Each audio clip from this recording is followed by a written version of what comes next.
तर मला बरीच माणसं म्हणतात की तुमच्या रील छान असतात, पण तुम्ही खूप साध्या पद्धतीने म्हणजे रील बनवतात.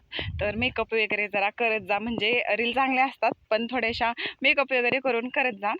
तर बहुतांशी रील ह्या माझ्या रानात आल्यावर असतात आणि रानात मला जेव्हा जे विचार आठवतील तेव्हा मी रीलद्वारे तुमच्यापर्यंत पोहोचवण्याचं काम करते. आणि मी मेकअप वगैरे काही करून येत नाही, कारण रानात माझा जसा अवतार असतो तशाच मी रील बनवून टाकते. आणि त्याच्यामुळे मला काही जास्त करून रानात असल्यानंतर मेकअप वगैरे करून रील टाकणं हे पॉसिबल नसतं, कारण की मी काय फक्त रीलसाठी शेती करत नाही, तर मी शेती करताना परत रील बनवत असते. त्याच्यामुळे मेकअप बनवून रील टाकणं हे काय मला पॉसिबल होणार नाही.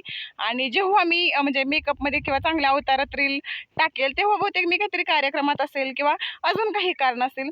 त्यामुळे जेव्हा माझ्या रील असतात तेव्हा सगळ्या माझ्या रानात असतात आणि रानात शक्यतो माणूस बिना मेकअपचं असतं, आहे त्या अवतारात असतं. म्हणून त्याच्यामुळे मला काही जास्त मेकअपच्या रील जमत नाही, मेकअप करून रील टाकायला. त्याबद्दल सॉरी. पण मला अशाच रील बनवायला आवडतात, कारण की जी माझी रिअल लाईफ आहे तीच मी रील लाईफ तुमच्याबरोबर शेअर करते.